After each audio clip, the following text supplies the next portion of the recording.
In 2035, the Hermes crew reaches Mars for a 31 solar day expedition. On day 18 they explore Acidalia planitia and botanist Mark collects samples for chemoanalysis. At that moment system operator Beth receives a dust storm warning from the computer and tells the crew to come back to the surface habitat called HAB. While watching the clouds approaching, Mark and chemist Alex say they should wait it out, but Commander Melissa predicts it'll be very destructive, so she orders everyone to evacuate. Once everyone is suited up, they open the door of the HAB and immediately get hit by the dust storm. They make an effort to push through and Mark stays at the end of the line to close the door. The storm may tip their Mars Ascent Vehicle or MAV soon, so they need to hurry, although Mark thinks they can anchor it using cables in the rover. Suddenly the satellite dish is blown off and everyone has to duck to dodge it, however Mark isn't fast enough and the dish hits him. As Mark is sent flying into the darkness, the computer receives a warning of a suit breach. They can't find him on the scanner and can't detect his vitals either. Melissa sends the rest of the crew to the MAV while she stays to search a little longer. Surgeon Chris points out that with a suit breach Mark must be dead by now, not to mention the storm is starting to trip the MAV. Melissa has no choice but to join her crew and authorize the launch. The MAV leaves Mars while the crew grieves for their lost friend. Meanwhile, the administrator of NASA Teddy appears at a press conference to announce that the Mars team is coming back without one of the astronauts. However, on Mars, the storm is finally over and Mark wakes up when his suit alerts him that his oxygen level is critical. A piece of metal attached to the satellite through wire has pierced his suit but has also kept the hole covered, which explains why he's alive. After cutting the wire, Mark rushes back to the HAB and painfully removes the metal rod, however there's still a piece inside. He uses forceps to remove that piece before closing up the wound. Next he logs into the computer and starts a video log to record the details of what happened in case he doesn't make it. Since the antenna broke he has no way to contact NASA and the next manned mission will come to Mars in 4 years, but he doesn't think he can survive until then. While another storm appears outside, Mark spends most of the day resting but eventually he gets bored. He starts cleaning up the HAB and putting his friends' things in labeled boxes.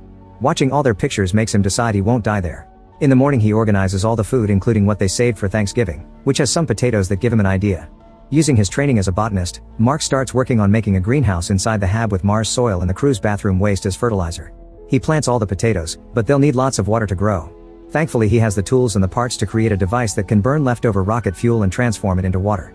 The first time he turns it on the machine catches on fire, so Mark has to fix his calculations before trying again while wearing protective gear. This time it works fine and now he has water for himself and for his garden. As days pass Mark keeps working hard and records everything on daily video logs. He takes care of the garden and does maintenance on the solar panels outside.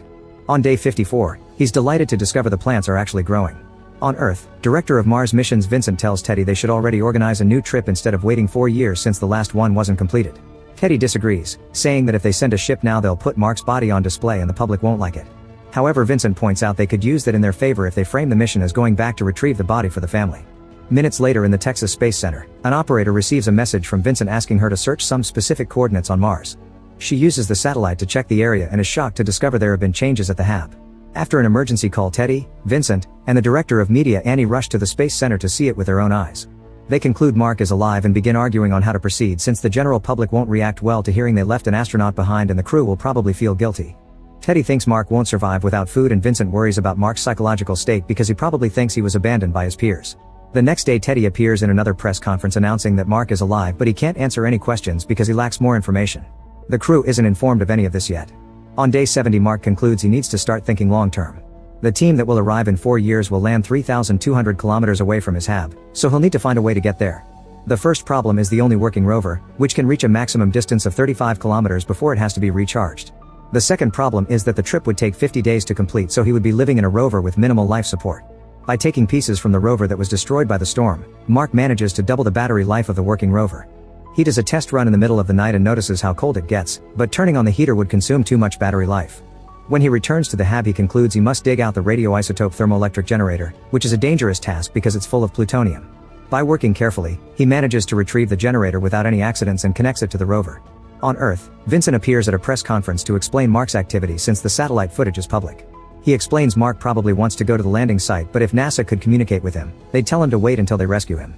Afterward Teddy scolds him for saying that on camera since they still don't know if rescuing Mark is possible. He also wants to send a supply probe to Mars, so the team tells him building and sending it would take 9 months. Teddy orders everyone to work overtime and get it done in 3. Flight director Mitch insists they should tell the mission crew about this, but Teddy refuses to do so until they can be sure Mark can be rescued. On day 79 Mark finally gets grown potatoes from his garden. He replants the small ones and saves the big ones for his food supply. Then he looks at the map while trying to think of a way to fix the communication issue and finally gets an idea. He gets on the rover and drives for a while in a direction that confuses Vincent at first, however he gets excited when he also looks at a map and realizes where Mark is going. Moments later, Mark is digging in the sand to pull out the Pathfinder probe, which fell silent in 1997. He puts it on the rover and takes it back to the hab to start working on repairing it. At the same time, Vincent rushes to meet with the engineering team and brings out the Pathfinder replica so they can program a connection.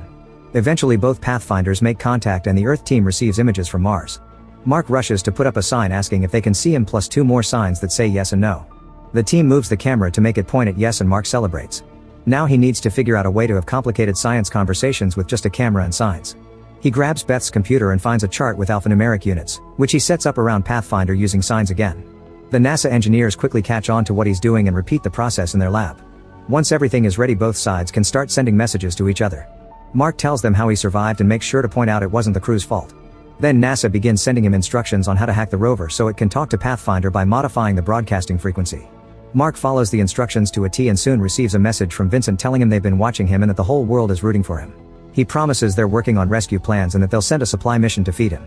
When Mark asks about his crew, Vincent has to explain they haven't told them he's alive yet because they need them to concentrate on their return flight. Mark isn't happy about this and begins sending lots of curse words to ruin the global broadcast. Teddy has to speak to higher-ups and convince them Mark only acted like that because of stress, but Mitch convinces him to go behind Vincent's back and contact the crew. It's been 4 months since they left Mars and the team is surprised to find a video message for all of them. The astronauts gather around the screen and watch Mitch's video dropping the big news. Just as predicted, everyone feels guilty for leaving Mark behind. On day 128, Mark shares on his log how NASA keeps asking for updates on even the smallest things and now they want to micromanage his crops as if he didn't know what he was doing. He's also received lots of emails, including one from the president and another one from his university. They said that once you grow crops somewhere you've officially colonized it, so Mark announces he's colonized Mars. During the next transmission, NASA asks Mark to pose for a picture and Annie gets angry because he tries to be funny instead of doing something graceful for the press. Teddy tells her to post it anyway together with an announcement about sending him supplies in around 9 months. Food should last him until then, but Teddy worries something may go wrong. One night, Mark finishes doing some maintenance outside and goes back into the hab. However, there's a malfunction and the pressure causes a hole in the wall. Suddenly there's a small explosion and the airlock flies off, rolling around for a while until it crashes. Mark survives the incident, but there's a breach in his suit and he's losing oxygen. He uses tape to cover all the cracks and reseals the suit just in time. Then Mark returns to the hab and is devastated to discover the explosion burned all his plants. After grabbing some supplies, he goes to spend the night in the rover, where he yells in frustration before messaging Earth.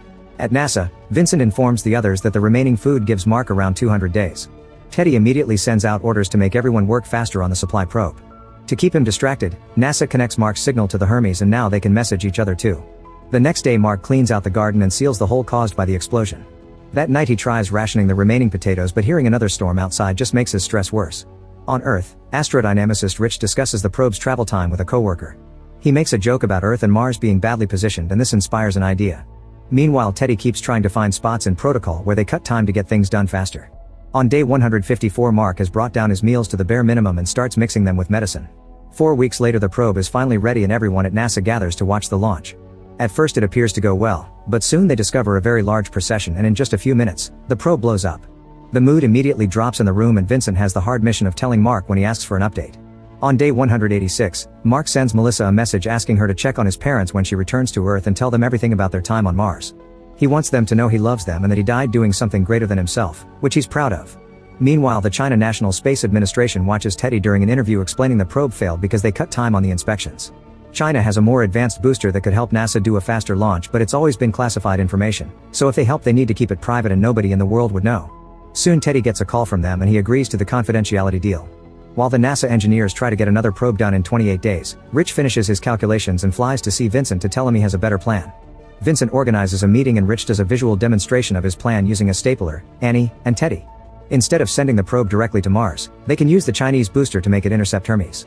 The crew can pick up the supplies and fly around Earth in a slingshot effect that will keep the speed and quickly send them back to Mars to rescue Mark, who will have to meet them in the MAV. However, this would add 500 more days to the crew's mission.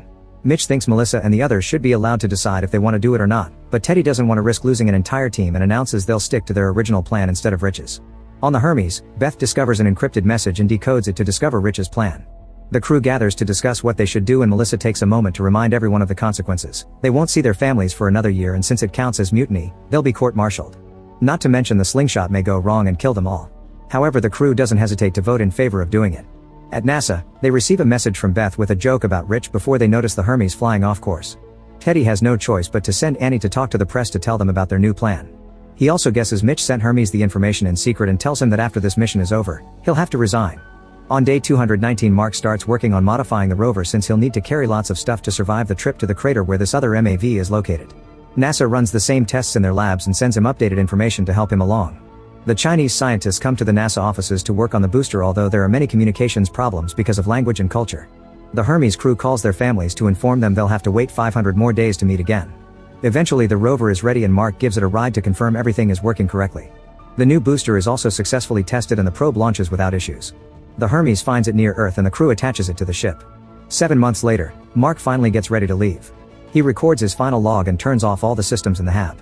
Then he marks day 461 on the wall and signs it before getting in the rover. There's a long journey ahead of him and he has to stop regularly to recharge the rover using the solar panels he took from the hab. He uses those moments to admire the landscape and remind himself he's the first person visiting most of those places. During charging time he also takes his naps. On day 517, Mitch and the engineers discover an issue. The Hermes can't enter Mars orbit because it'd leave them without enough fuel to come home. The MAV can only get to low orbit, so Mark will need to go extra fast to escape gravity. To achieve this they have to make the MAV 5,000 kilograms lighter.